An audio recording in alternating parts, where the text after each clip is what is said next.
Editions presents If I Ever Get Back to Georgia, I'm Gonna Nail My Feet to the Ground by Louis Grizzard. Read for you by Dion Anderson.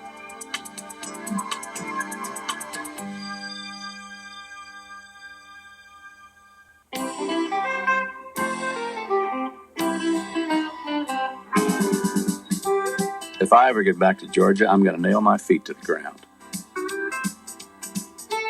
Before I became a newspaper columnist, which is the job I currently am holding down and will continue to hold as long as I don't get fired, don't say to hell with all of it and open a liquor store and don't die, I was a newspaper man.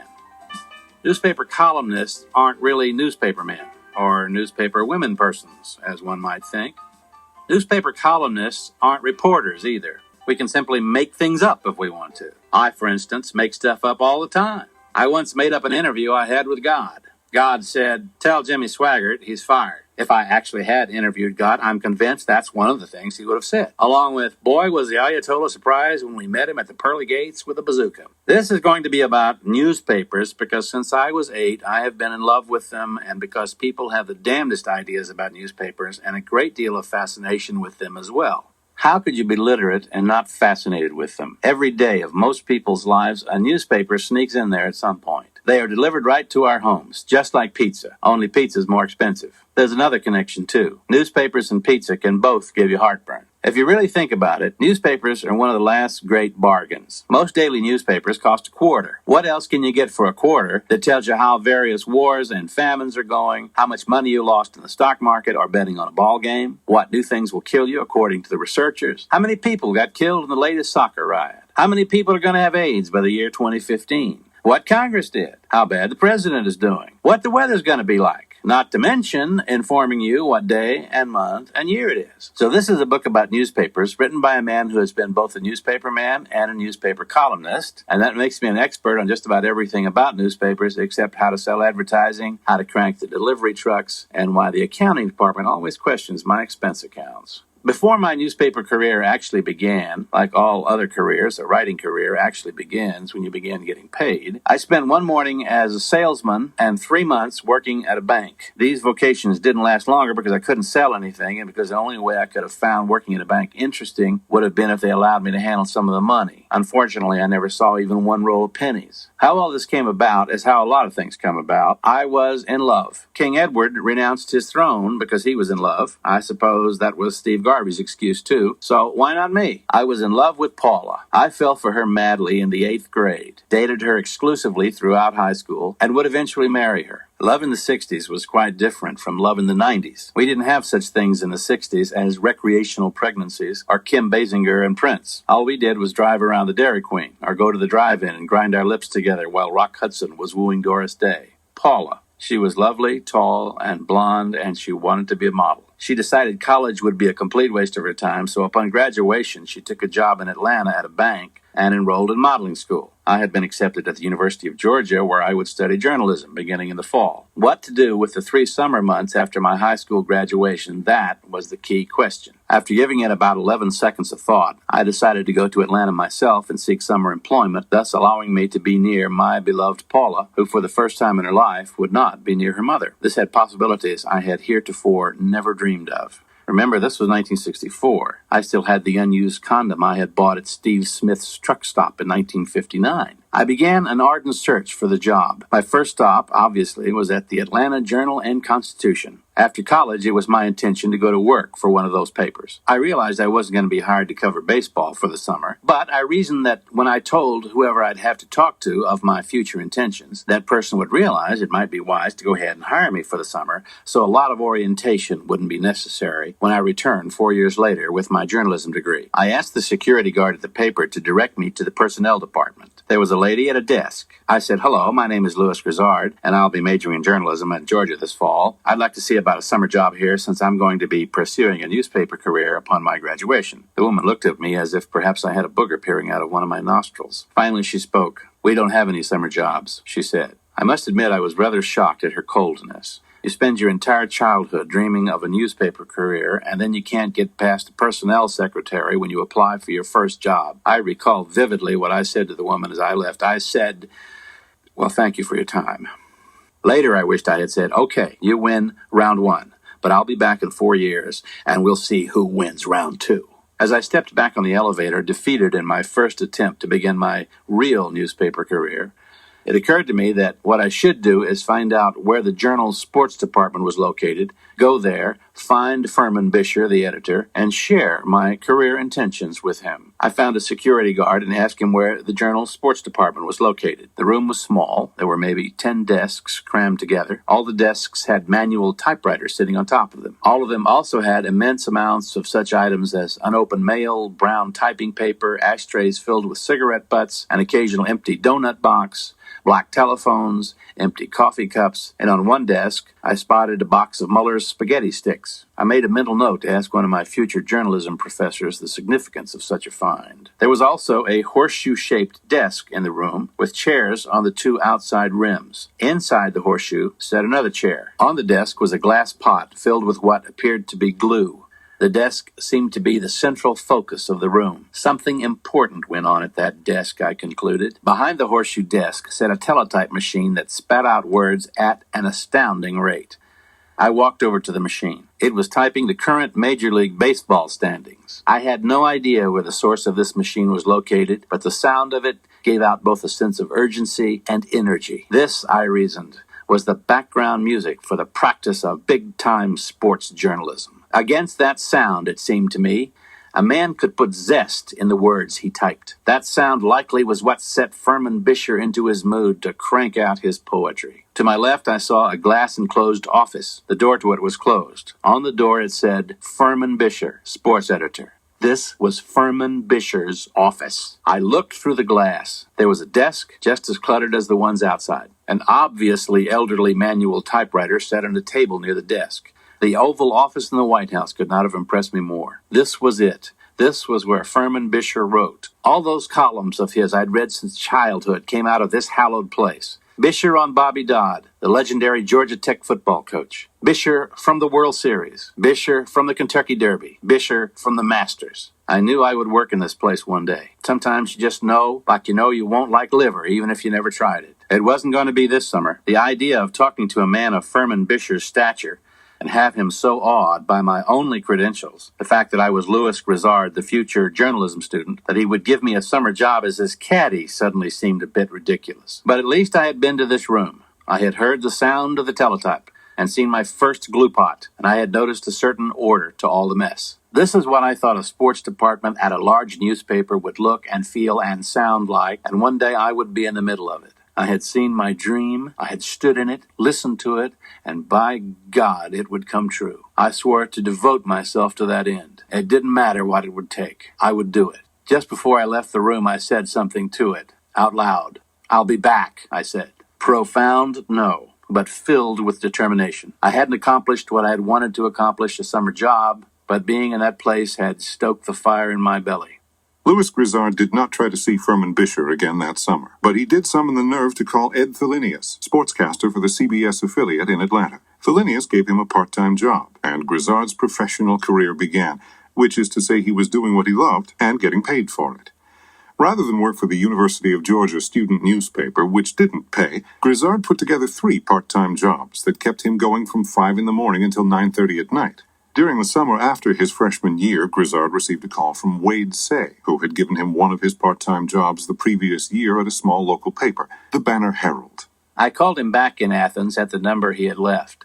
Only the operator didn't answer Athens Banner Herald. She answered Athens Daily News. The Athens Daily what? Wade filled me in briefly. He said some men from Columbus had gotten together with some men in Athens and started a shopper, basically a newspaper with nothing but ads. They had then decided to change the shopper into a 6 times a week daily and call it the Daily News. I'm the sports editor, he said. You left the Banner Herald, I asked him. Wouldn't you? He wanted to know if I could come to work as soon as possible. I'm swamped, he said. Georgia has started football practice and I need you to cover Athens High. It was the beginning of the best newspaper experience of my career. Nothing that came later matched it. A Columbus man who owned some radio stations joined with a couple of Columbus newspapers and an outdoor advertiser in Athens and conspired to start the new morning paper in direct competition with the afternoon joke, the Banner Herald. Athens was ripe. The university and the town were growing. There was also an untouched opportunity in the surrounding northeast Georgia area, largely ignored by the Banner Herald. The Banner Herald had been asleep for 50 years. The Daily News came with thunder and smoke. Glenn Vaughn, who was part of the Pulitzer Prize the Columbus Inquirer won for its coverage of the Phoenix City, Alabama story, was the editor. Wade Say had sports. Larry Young, former police reporter for the Augusta Chronicle, was city editor. Gerald Rutberg, who was to have interned at the Columbus paper that summer under Glenn Vaughn, had instead followed him to Athens. Gerald had just graduated from Auburn University, where he had been editor of the school newspaper. Glenn made him society editor. Glenn's wife Nancy did whatever it was that needed doing. And that was the editorial staff that put out the first issue of the Daily News on June 14th, 1965. The thing was charmed from the beginning. Larry Young was in his late 40s. He was straight out of the mold. He was a tall man with a deep, thick Carolina accent and smoked one cigarette after the other. He would hold the telephone between his shoulder and his cheek and interview a police chief while beating out the quotes on the old manual at his desk. He could do that with a cigarette in his mouth, and the longer he talked and typed, and the longer the cigarette remained in his mouth, the more his face would go into contortions from the smoke of the cigarette billowing toward his eyes and nose. It was only when the smoke teared his eyes to the point he could no longer see that he would take one of his hands off the typewriter in front of him, pull the cigarette out of his mouth, take a deep breath, and dump the ashes on the floor. Then the cigarette would go back into his mouth, and I can hear him now. "Chief, if anything breaks on this, how about calling me first?" Larry even dressed the part of the veteran small-town reporter.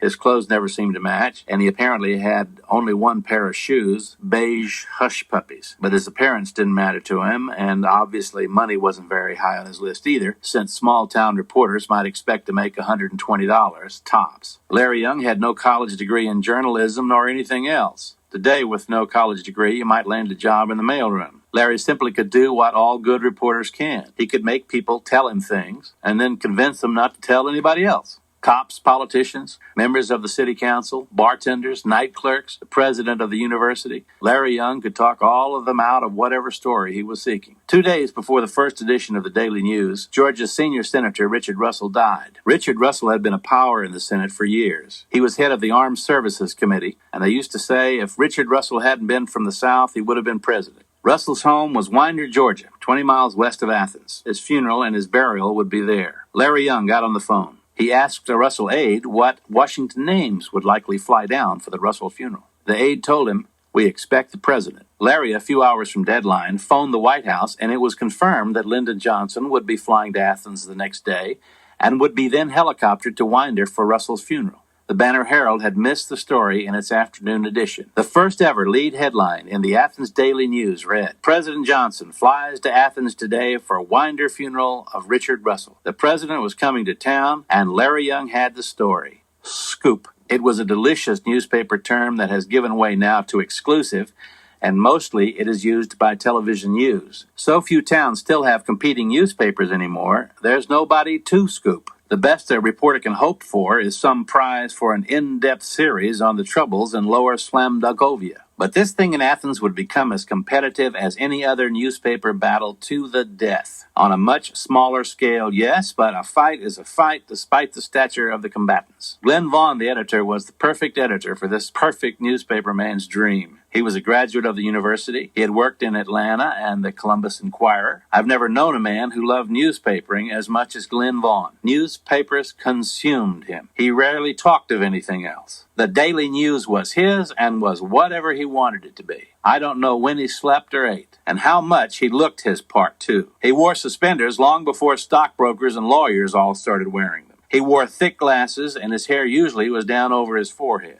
He dressed better than Larry Young, which basically meant his taste in shoes was better, and he had more than one suit. He had been known as Foggy to his Georgia classmates in the early 50s. Glenn often seemed to be in the newsroom out yonder. He was absent-minded, messy, and given to forgetting what the conversation was about. What Glenn Vaughn thought a community newspaper should do is cover the community first. He figured you could wrap up most of the national and international news in a brief summary inside the paper. It was rarely a non-local story ever made front page of the Daily News, and if it did, it had to be the sort of story no other newspapers could carry out front. I first walked into the Athens Daily News building on the morning of August 22nd, 1965. I was 19. The Daily News building had once been an automobile agency. The showroom, with huge glass windows looking out onto the street and directly at the open house restaurant, had been turned into a newsroom. I went to Wade's desk first. He said, "You need to go in and meet Glenn Vaughn, the editor." Glenn's office was right as you stepped up from the newsroom. It probably was the office of the sales manager when the place was still an automobile dealership. "Wade said you did a good job for him at the Banner Herald," he said to me. "Well, sir," I said, "I worked as hard as I could. I feel practical experience is very important when one is seeking a career in journalism." I was proud of myself for saying that. I sounded like a young man who knew what responsibility was all about and who could be trusted not to sniff a glue pot intentionally. "I can give you 20 hours of work a week," Glenn said, "at $1.25 an hour." I was used to $1.25 an hour by then. Every damn job I got paid me $1.25 an hour. But as gas still cost only 28 cents a gallon then, and you could get a 6-pack of Pabst Blue Ribbon at Bubber's Bait Shop for $1, didn't seem unreasonable. I would work for the Daily News for 1,000 days. Each of those days was precious. Like nothing before, like nothing since. I have cried in reminiscence more times than I remember. If only it, like so many things, could have lasted. There was a story about Dr. Otterhold's wife's chicken. Dr. Otterhold was president of the University of Georgia, and he lived in a stately mansion on Prince Avenue. Mrs. Otterhold had a pet chicken. I seem to remember the chicken's name was Hilda, but it could have been Rhonda. Anyway, one day, Mrs. Adderhold's pet chicken, maybe it was Veronica, climbed up in a tree in Mrs. Adderhold's yard and wouldn't come down. Mrs. Adderhold tried to get her chicken down out of the tree for hours, but the chicken wouldn't budge. Mrs. Adderhold was afraid the chicken would catch cold at that altitude or would be carried off to the Casbah by a lecherous chicken hawk. You know how they are.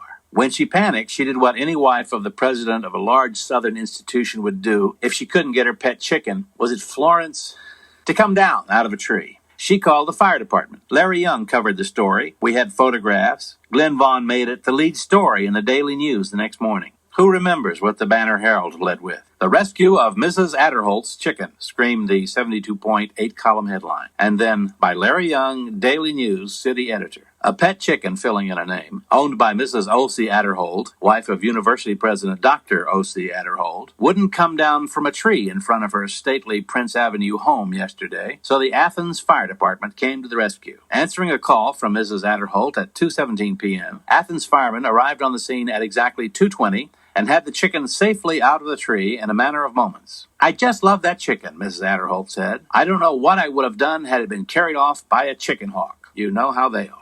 The chicken was rescued when hook and ladder engine number 8 was driven under the tree and fireman Arnold Spence was hoisted to the limb where the chicken was perched. With great care not to injure or alarm the chicken, he brought it down and placed it in the waiting arms of Mrs. Adderhold.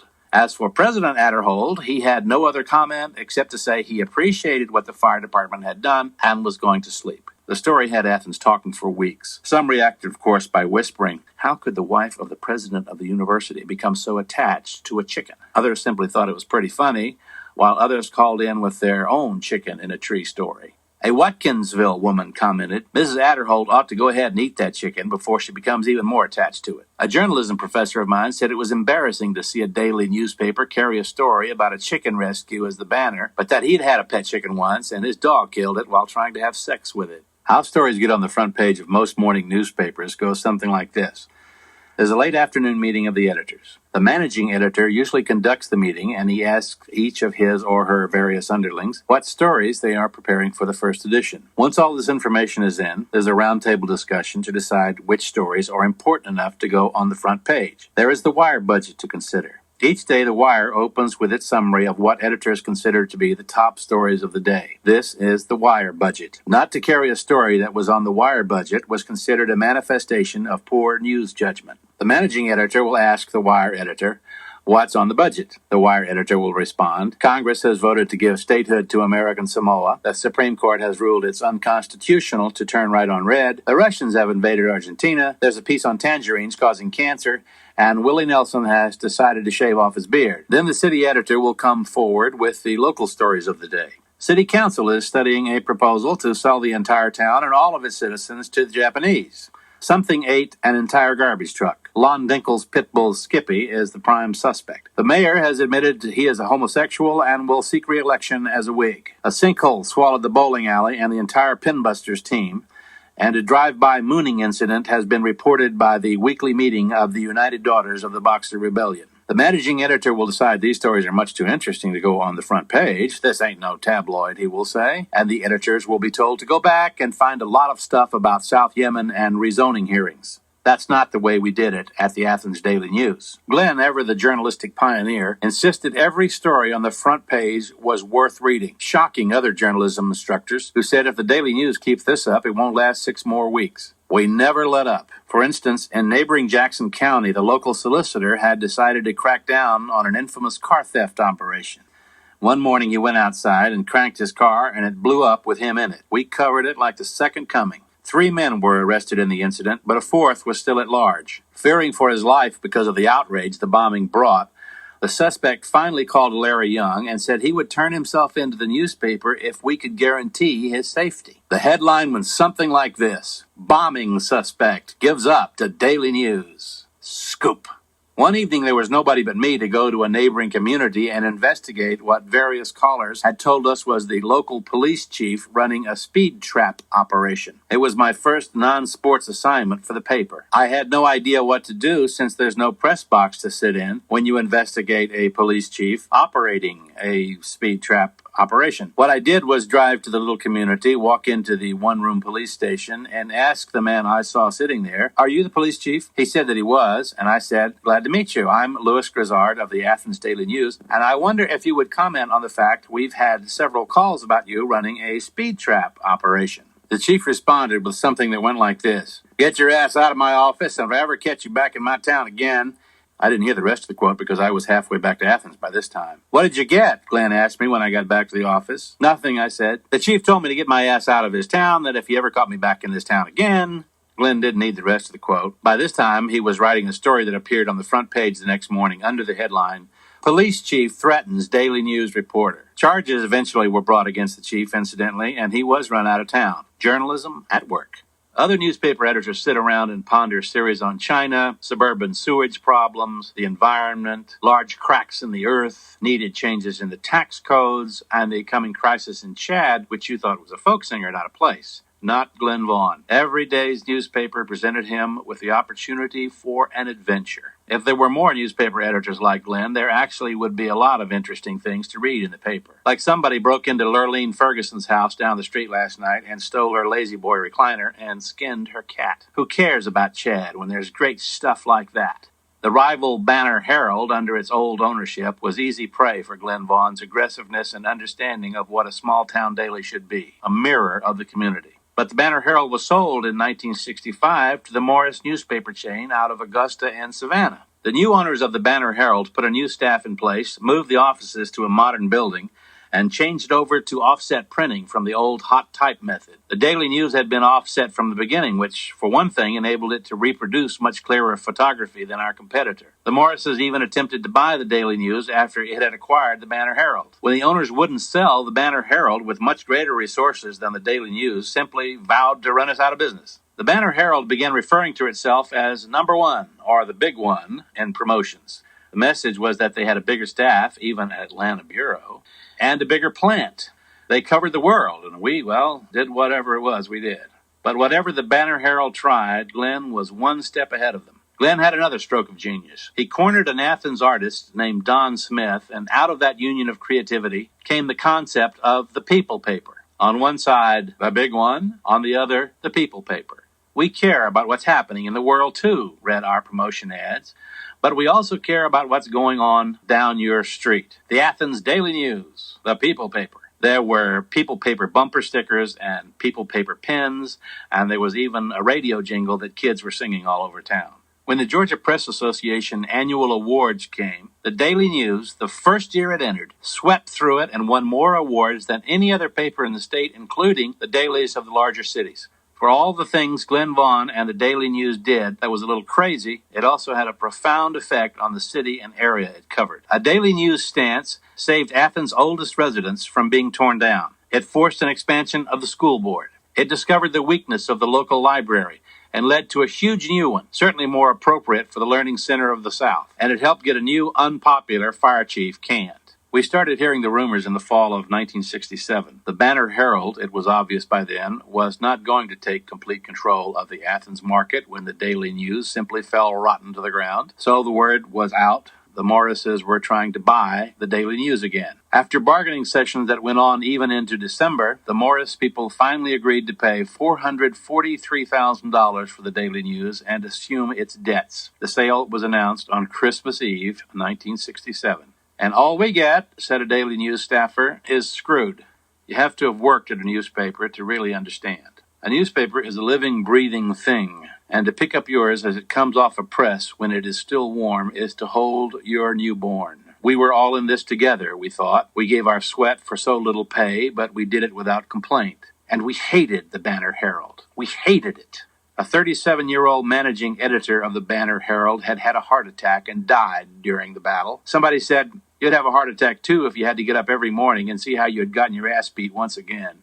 One cold January night, we put out the last Athens Daily News in the old building across from the Open House restaurant. I had covered a Georgia basketball game.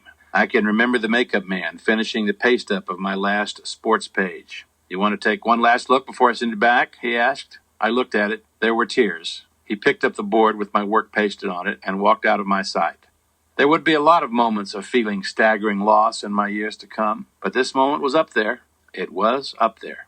It was May 1968, springtime in Athens. Dogwoods and azaleas, the co-eds sunning in the front yards of sorority houses. The beer so good and cold at Harry's, and I was only a few hours short of graduation. I was the official scorer at Georgia baseball games that spring. My duties also included manning the public address system to the handful of fans who showed up for Georgia baseball games. Georgia was playing some touring team from the frozen north in middle May. I was sitting in the press box trying to figure out how to pronounce the name of the visiting team's center fielder. Southern names are usually pretty simple. Most of us are Scott-Irish, which means we have names like McDonald, Pierce, or, of course, Smith. But touring college baseball teams from places up north can have a lot of players who descend from towns where people have names that include a lot of J's and Z's mixed up together to form names Southerners have no idea how to pronounce. A man walked into the press box and sat down next to me. He wore a pair of sunglasses, and what had once been a Gully Brown cigar was sticking about 2 inches out of the right side of his mouth. The man didn't say anything at first. He just sat down next to me and stared out at the field. He finally spoke. "Are you going to have to go into the Army when you graduate?" he asked. "No," I said. A heart valve problem had saved me from getting one between the eyes from some guy named Chow Ding Chu in a rice paddy in Vietnam. "You want to come work for us?" was the man's next question. The man in the press box was James G. Minter, Jr., executive sports editor of the Atlanta Journal. I'd read his stuff many times. I'd seen him with Furman Bisher on Football Review, Bisher's Sunday television show, where Atlanta sports writers analyzed the preceding Saturday's major Southern college games. It was happening again to me. Out of the blue came the miracle offer. I'm just sitting there with no prior knowledge of what was about to happen, and here's Jim Minter offering me a job at the Journal.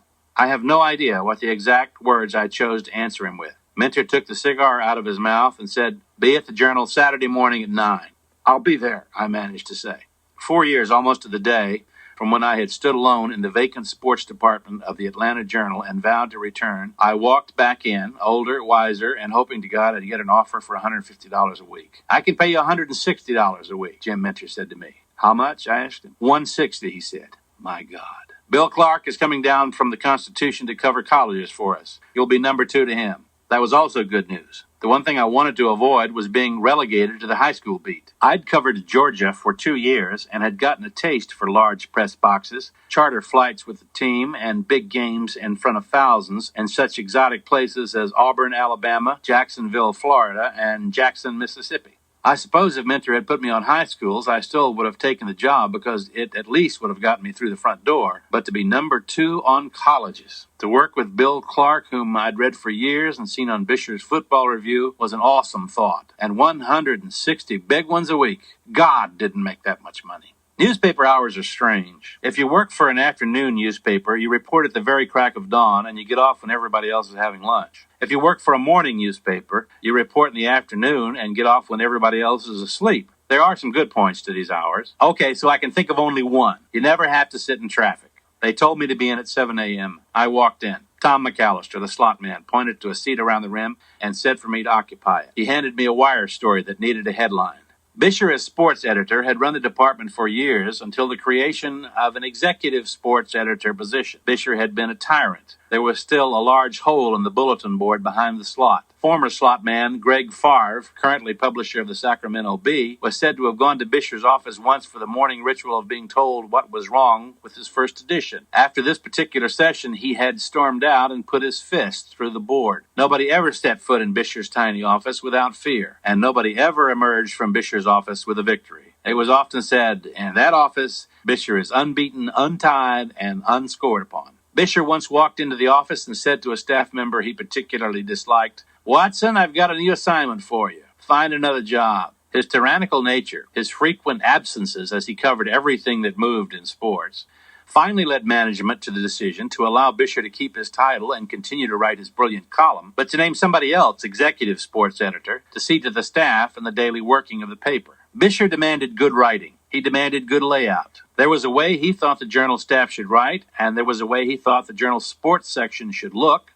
and he would not allow anything that didn't fit the mold. And Minter was fiercely competitive. The journal's sports masthead bragged, "South's best sports pages," and Minter aimed to keep it that way. He wanted news. He demanded news. The Constitution, despite the fact that it was under the same roof and management umbrella as the journal, was Minter's, and thus Bisher's mortal enemy. Better to have died a small boy than to walk in one morning, pick up the Constitution, and find your adversary had broken a story on you. Compared to today, however, we were woefully short on people and space. Today, most big league sports departments have wide open pages, a staff that works inside to produce the paper, and then a covey of writers to cover their various beats. Inside people don't write. Outside people don't edit and appear only occasionally at the office. At the Journal in 1968, you worked both inside and outside, and there was no such thing as overtime. Bill Clark decided this was wrong. Bill was a tall, handsome man in his 30s. He had all the college contacts, he was smart and slick and sly, and he helped me. The first time I was ever on Bisher's Football Review television program, he said to me, "Relax and don't argue with Bisher." But Bill Clark would turn the place upside down for a time. Once a week, you filled out a timesheet. Under each of the 5 days you work, you simply wrote an 8, and the total was always 40. Bill began to ask other staff members privately if they thought they were being taken advantage of. "How many hours did you work last week?" he asked me one day. "I don't know," I said. "Who's counting?" "They're cheating us out of money," he said. Bill Clark figured there was time he spent in the office, the time he spent driving to various events, the time he spent covering them, the time he spent eating and drinking with various sources, and the time he spent on the phone at night tracking down news. Me, I was just proud to be there. Clark began to push for overtime pay. He wrote memos. He argued with Minter. He pushed too hard. Minter fired him. Clark filed suit asking for overtime pay that sounded like the French war debt. Each member of the staff was called in to testify at the ensuing trial. It was understood that nobody would take Clark's side. Nobody did. We were loyal to the death. Clark's attorney got right in my face. "Did you help cover the Atlanta Golf Classic on June so-and-so?" he asked me. "I think so." "What time did you leave home?" "I don't know, 9 in the morning." "What time did you leave the golf course?" "Maybe 6. "What did you do then?" "Went back and wrote my story." "What time did you leave there?" "Maybe 9. "So you left your house at 9 in the morning and you were on duty until 9 that night. That's 12 hours. How many hours did you put down on your timesheet that you worked that day?" "I don't remember." "Don't remember, Mr. Grizzard? What do you mean you don't remember?"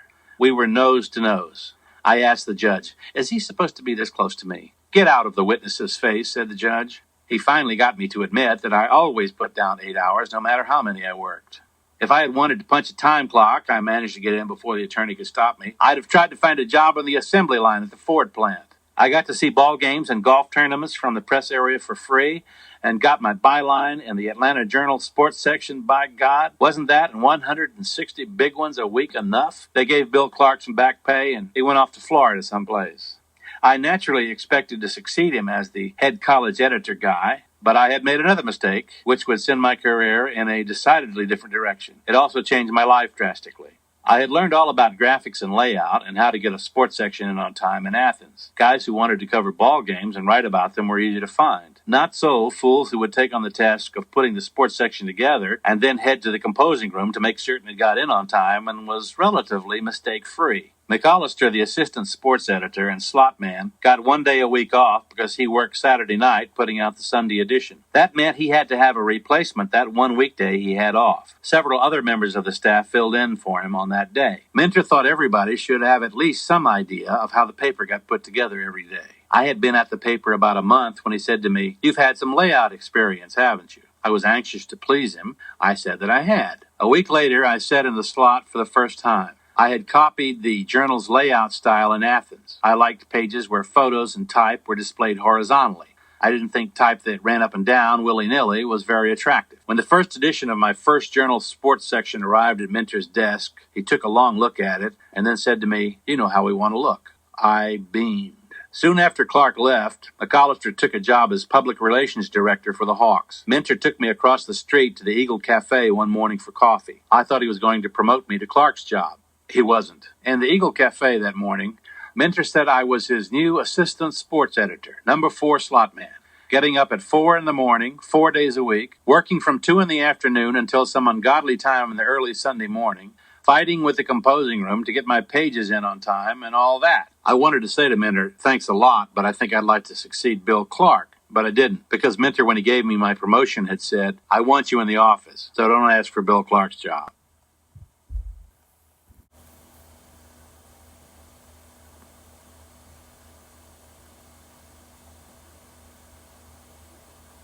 I dug deep into my job.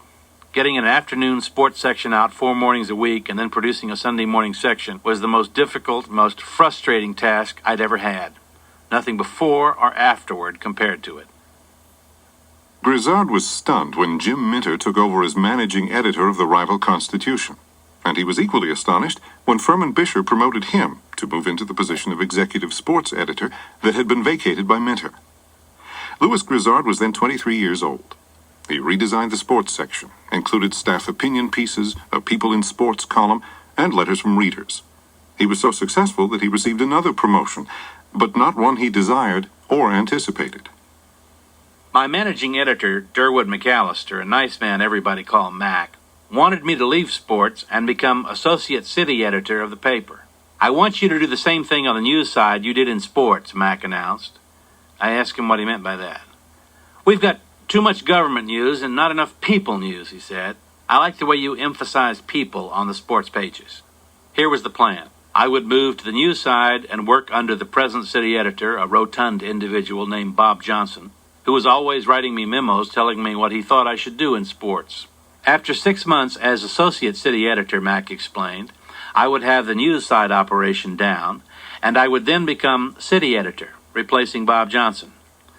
I was not clear on what was going to happen to Bob Johnson at that point, but to be honest, that wasn't my major concern. My major concern was that I really wanted no part of the journal news side, which seemed to have the imagination of a piece of Velveeta cheese. The graphics were terrible. The front page always looked the same, as if all the type, heads, and photos were put into a shotgun and fired at the page. Very rarely was there anything on the front page that resembled any effort to give the reader something he or she could enjoy. The sports pages and the news pages looked as though they were from 2 different newspapers. Our sports pages were tricked up with borders and big photos and typeset in different widths. I was convinced that good layout was important. I smoked Marlboros because I liked the way the pack looked. I wanted my pages packaged well, too.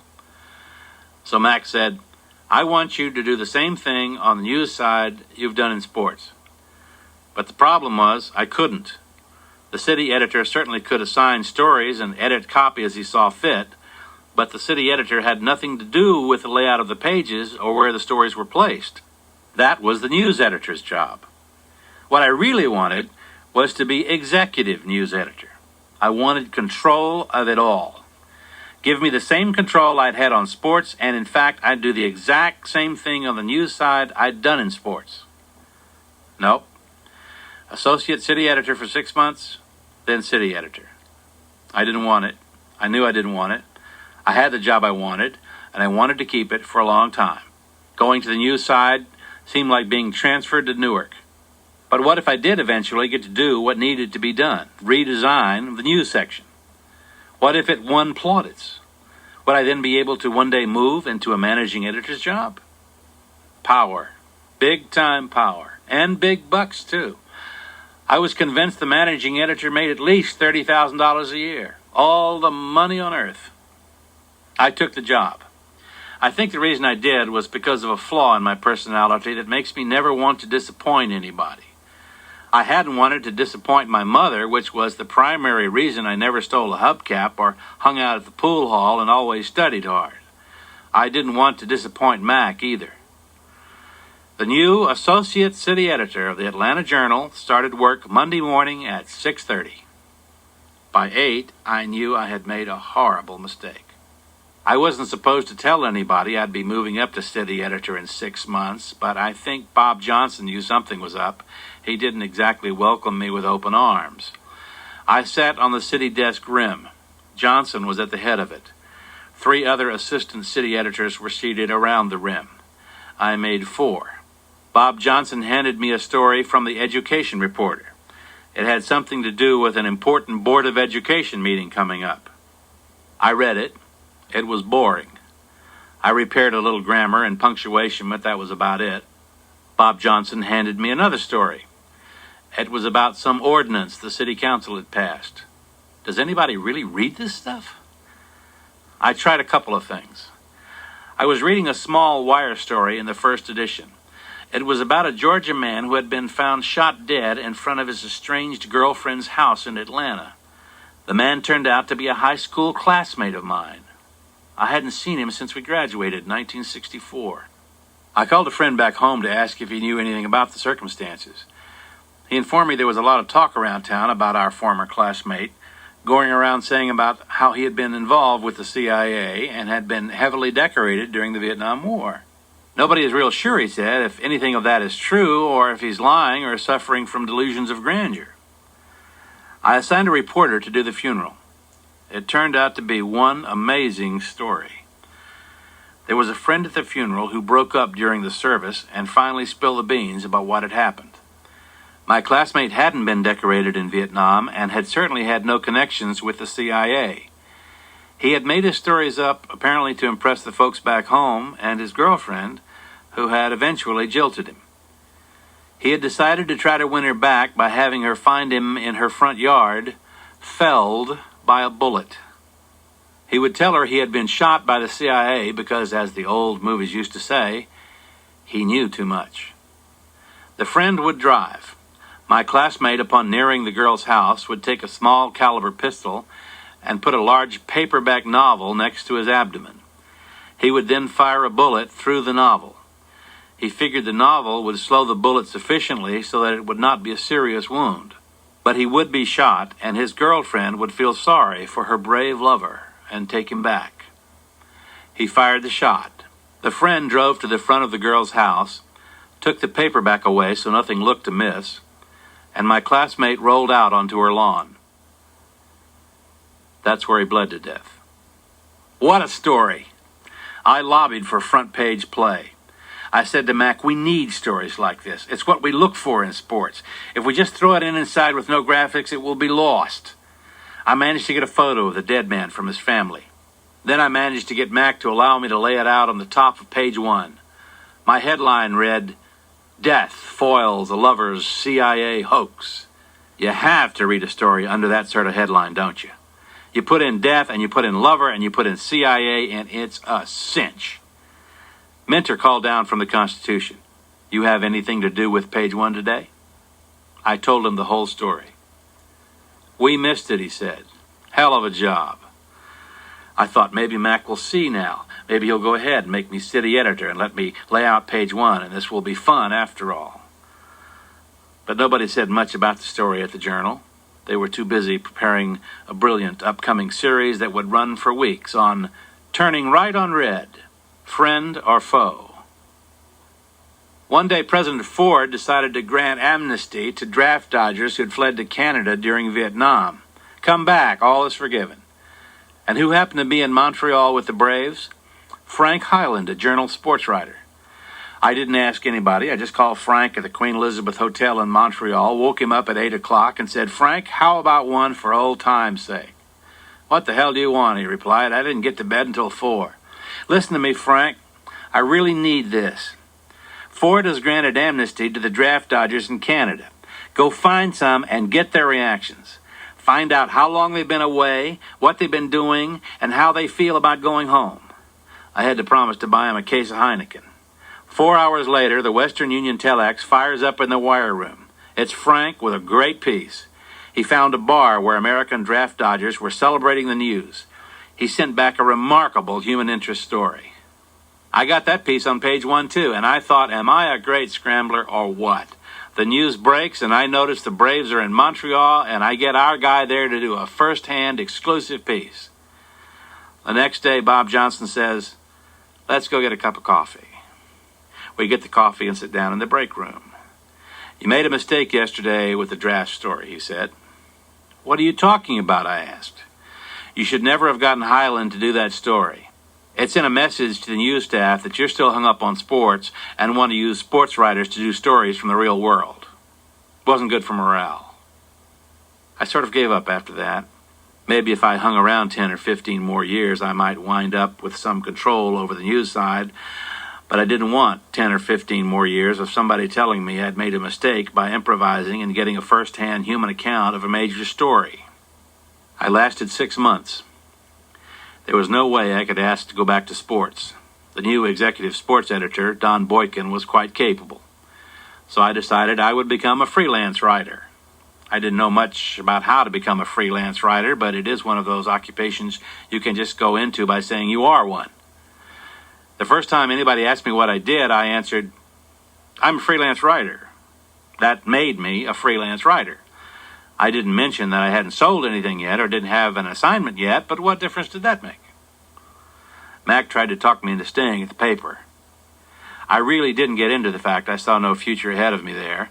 I just said I'd always wanted to be a freelance writer, and I walked out of the Atlanta Journal-Constitution building 6 years after I had walked in as a new employee. For about 3 months, being a freelance writer was a lot of fun. I would get up around 10 in the morning, drink coffee, eat breakfast, and read the paper. Around noon, I would ease over to the DeKalb Country Tennis Center and play tennis until it got dark. Around the 4th month, I sort of got the feeling like you do the 4th or 5th day you're out of school sick. It's fun to start with. You get to sleep late, and your mother feeds you in bed and brings you ginger ale. But then you start missing your friends and what's going on in school. It's amazing how quickly you can get well when you reach that point. His 5-month career as a tennis-playing freelance writer ended when Grizzard took a job as special assignments editor with his old boss, Jim Minter, at the Constitution. His first assignment, to improve the sports section, was greeted with less than rabid enthusiasm by his former rival. He also worked on 2 special series, City in Crisis and The Welfare Mess. But he got antsy again. There seemed to be no direction to his work. 6 months later, he was a freelance writer again.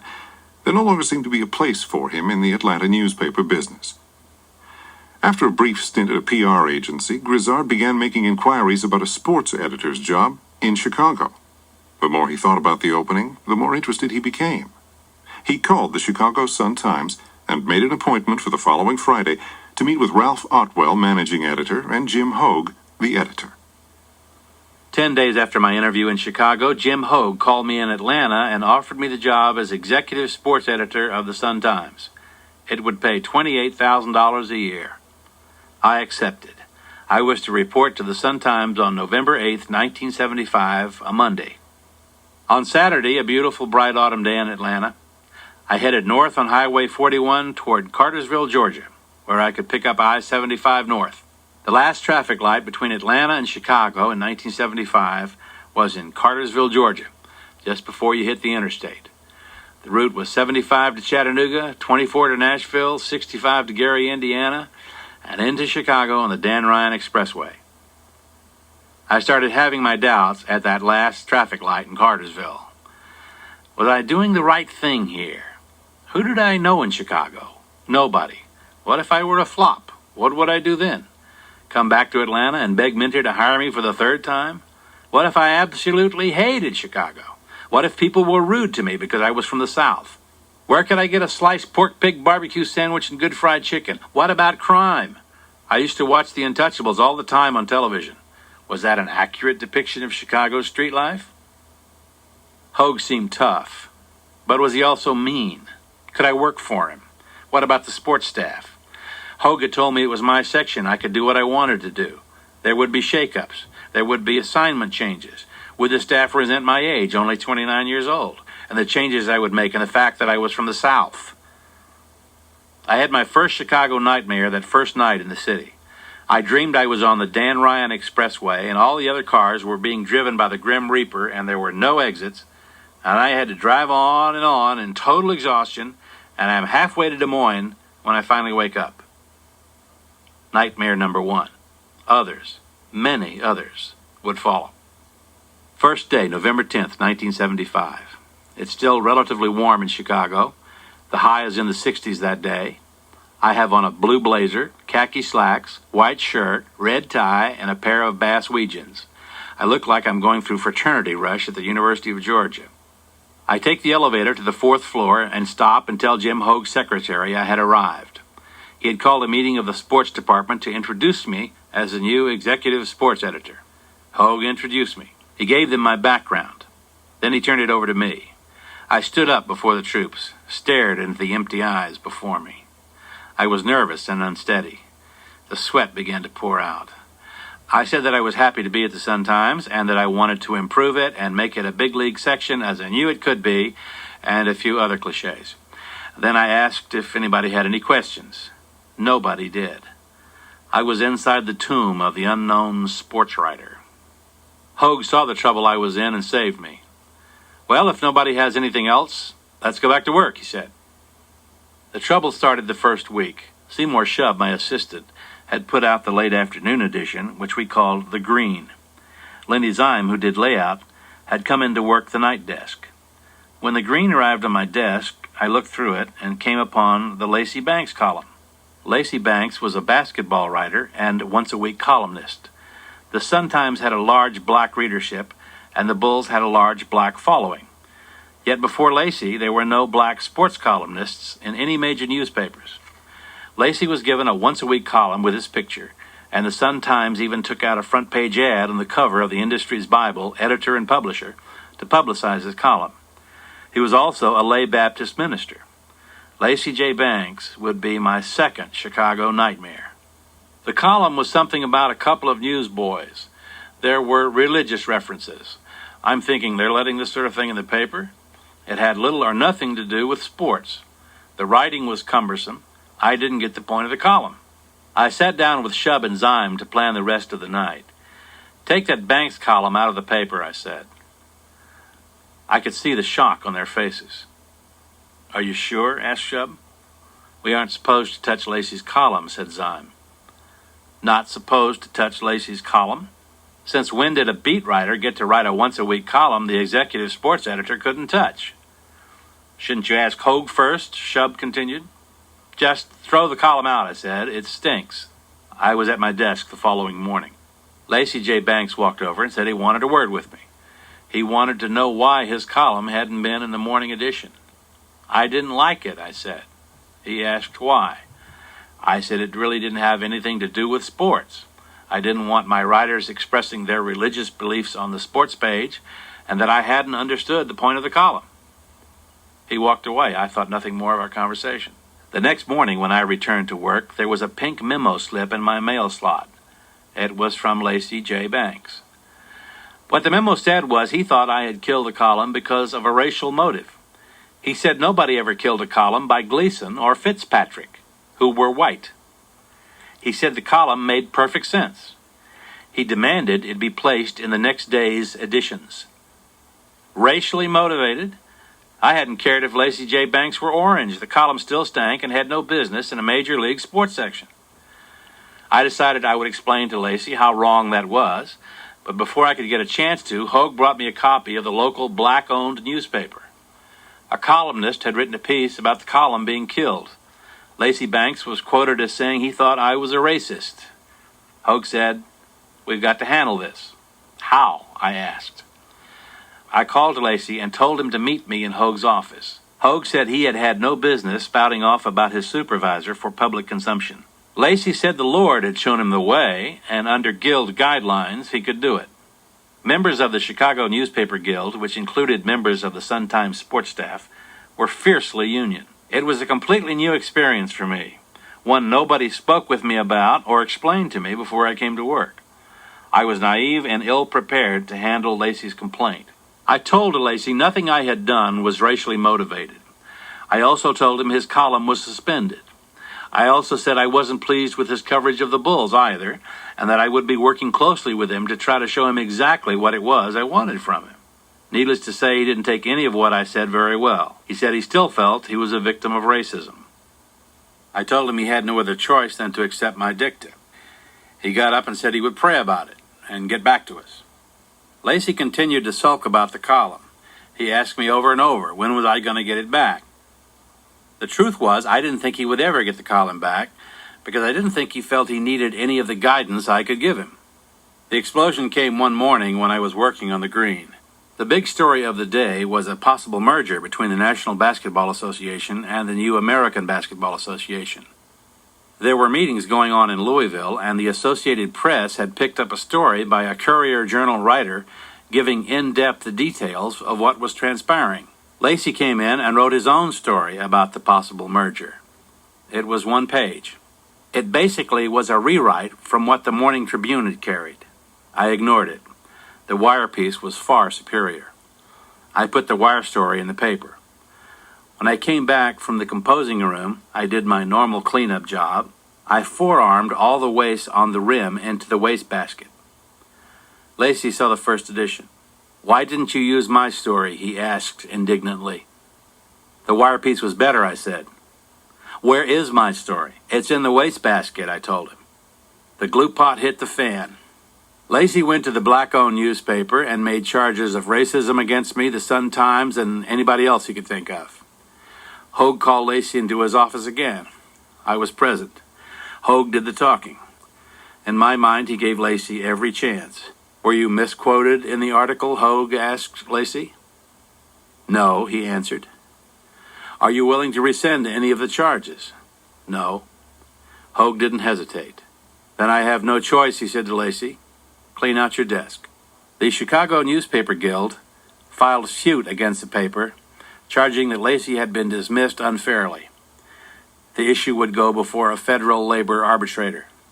Before it did, however, I found out what I had expected all along, that racist feelings knew few geographical bounds.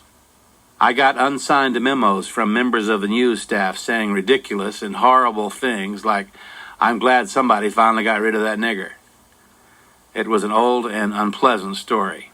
Some felt Lacey J. Banks had been promoted to the lofty heights as pro-basketball writer and columnist simply because he was black, not because he had any special talents for the job. But that was irrelevant to me. I came to make the layout look better and put some zing into the words we wrote.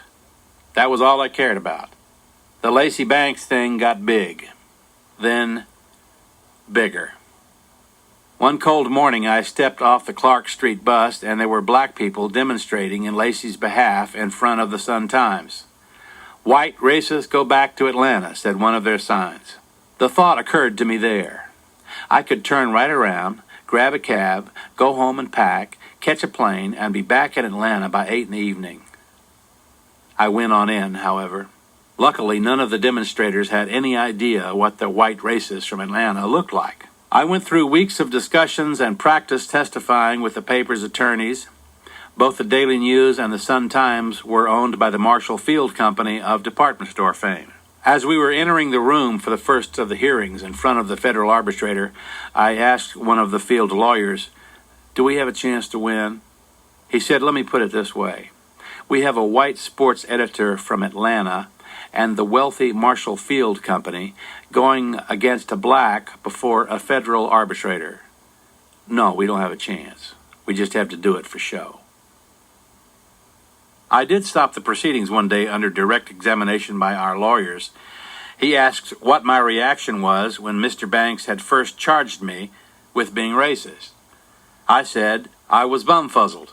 The guild attorney said, "Excuse me, what did the witness say?" I said I was bumfuzzled.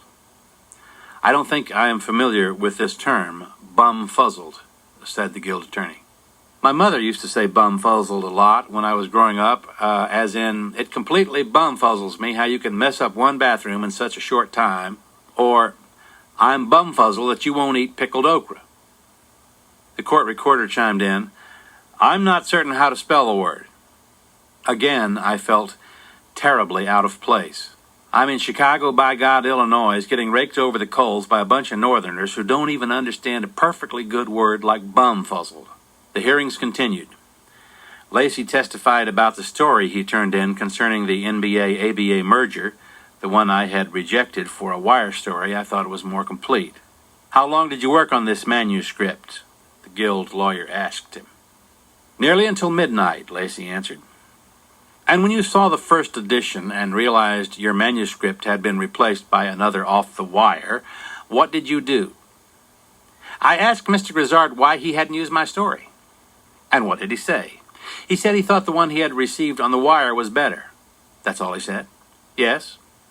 He didn't sit down with you and explain why the wire manuscript was better than your own? No. What did you do then?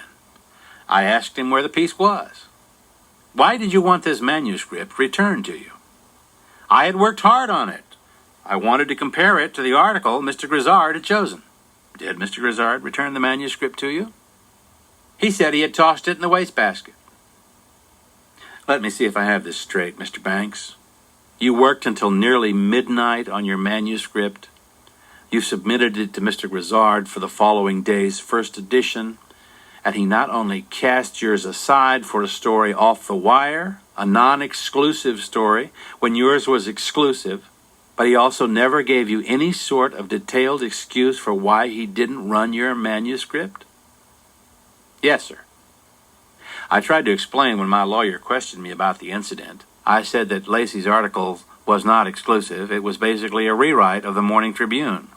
I also said that if he had stayed up until midnight working on it, he must not have started until 11:45. But that is making an assumption, which they won't listen to in court. I also pointed out that I always threw all leftover materials on the rim into the wastebasket to clear it for work on the next edition. And that's the way I had learned to do it when I first started in the business, because if you didn't get all that paper off the rim by the time the night was over, the entire sports department would disappear under tons of it. I could tell the arbitrator was not impressed. It was the word manuscript that helped Banks' case, too. Manuscript, as in book, as in 1,696 typed pages. Manuscript is not an operable word in the newspaper business. It's story, article, piece, or in this case, 1-page, 8-paragraph rewrite of the rival paper's piece. The arbitrator had a lot to say about the manuscript callously thrown into a wastebasket, and said I was racially insensitive. He ordered Lacy reinstated with all his back pay. But the arbitrator did not have the authority to order that Lacy be put back on the Bulls beat, nor that he be given his column back. The First Amendment protects a newspaper from being ordered what it must print. It also protects newspapers from being told by the government what they can't print.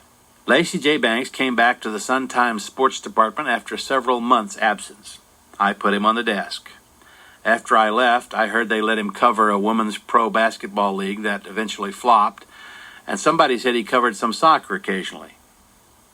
I also heard that he was still doing his preaching and often tried to convert wayward staffers. Sad.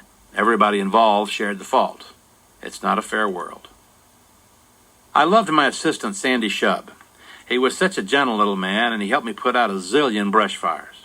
But Sandy Shub had another job at the Sun-Times besides handling work schedules, expense accounts, and keeping me sane.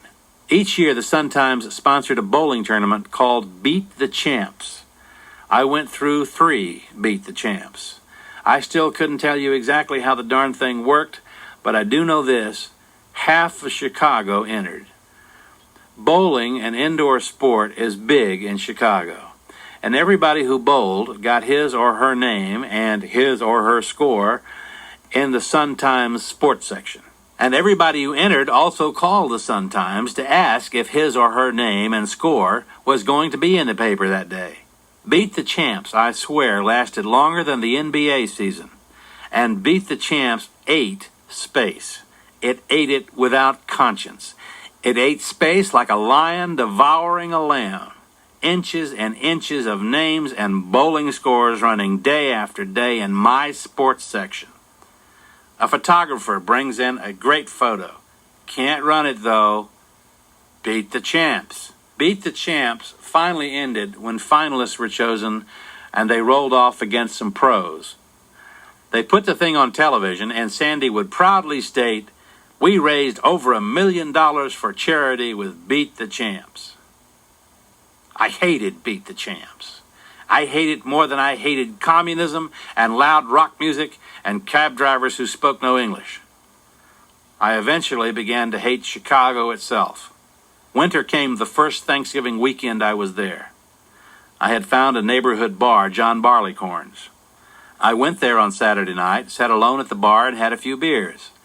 It hadn't been snowing when I walked into John Barleycorn's around 7. When I decided to leave and walk home around 10, there was more snow on the ground than I had ever seen before. Maybe 5 inches. Later, that would be nothing, but I'd been in Chicago only 2 weeks. I was wearing my Bass Weegians. It was 8 blocks home. The next morning, my Weegians had turned white. The 2 things I had vowed never to do, no matter how much it snowed in Chicago or how cold it got, was wear a pair of rubber overshoes or get me one of those Russian-looking hats with all the fur. The only individuals I had known in the South who wore rubber overshoes were sissies and nerds, or guys who hung around the science lab a lot and grew up to be billionaire computer company CEOs. As it got deeper into winter, however, and I had ruined my 3rd or 4th pair of shoes, I bought a pair of rubber overshoes.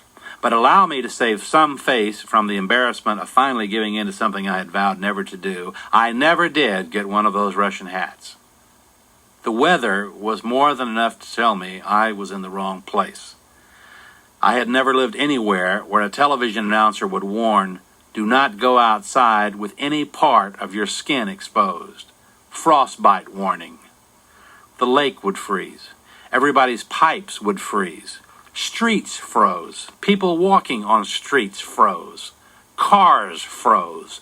Dogs and cats froze. And I guess the birds had the good sense to go find a condo somewhere in Florida. I saw it snow in May. That's not natural. I was down by the lake one June evening, and a temperature sign at a bank read 38 degrees. That's not natural either. I heard a line that I thought was funny as well as quite descriptive. There are only 2 seasons in Chicago, winter and 4th of July. They put up ropes and lines along the street in a loop so you can hang on and not be swept across the ice and into the Chicago River by a blizzard wind. I had never been in a blizzard until I lived in Chicago.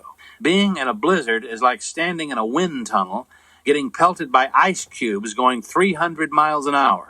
April was the cruelest month. One morning an April day would dawn and you would exclaim, "The long gray nightmare is over." It would reach 67 degrees and you would put your rubber overshoes away. The next day it would snow 17 inches. Food was a continuing problem for me in Chicago, too.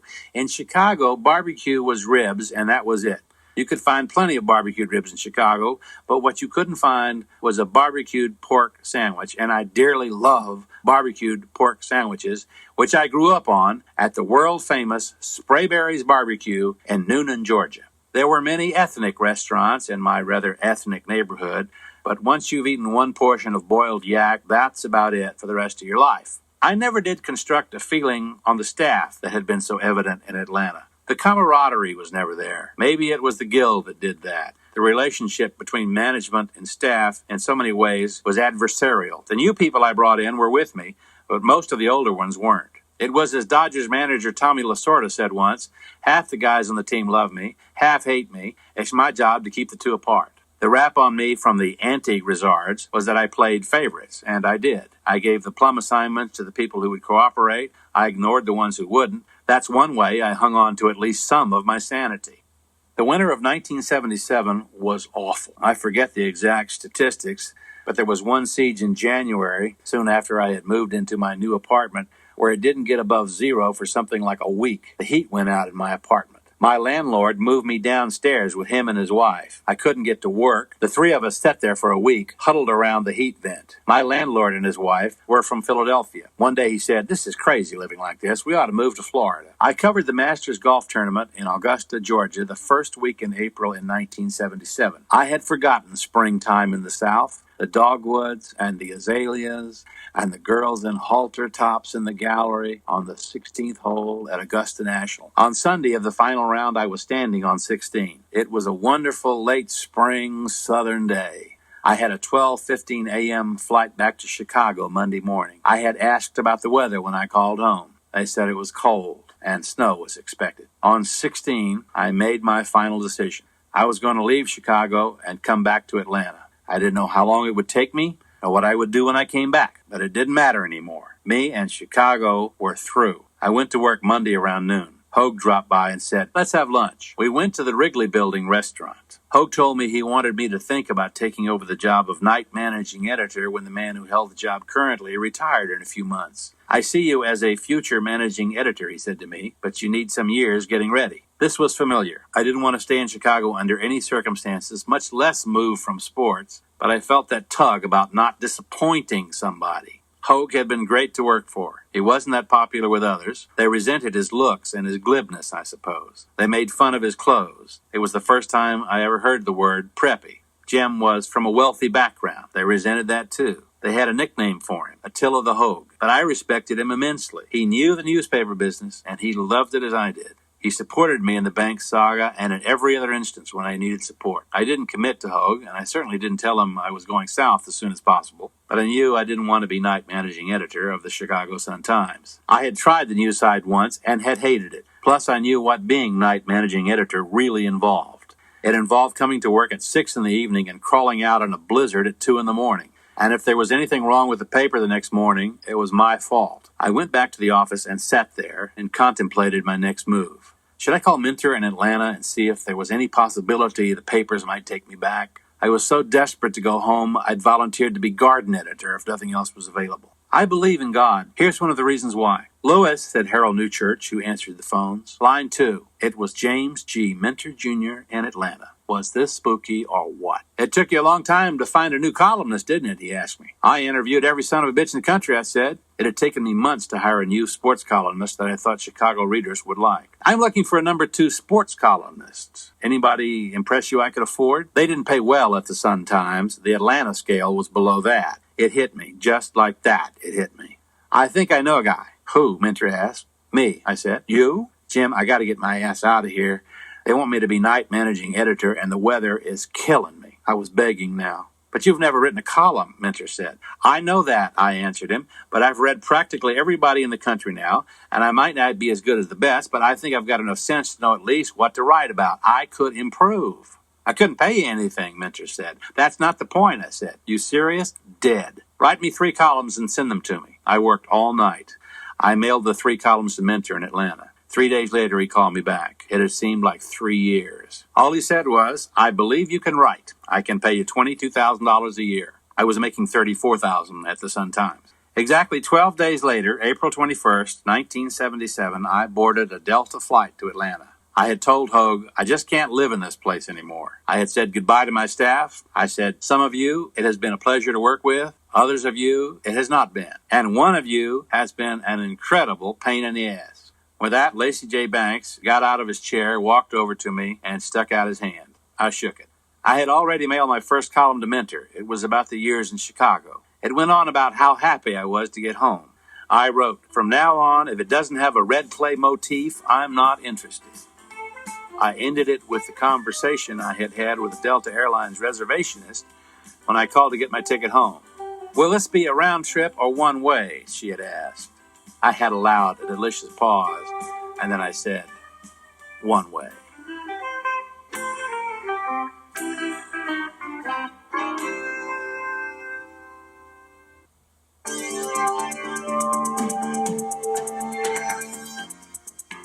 This has been a Sound Editions presentation from Random House.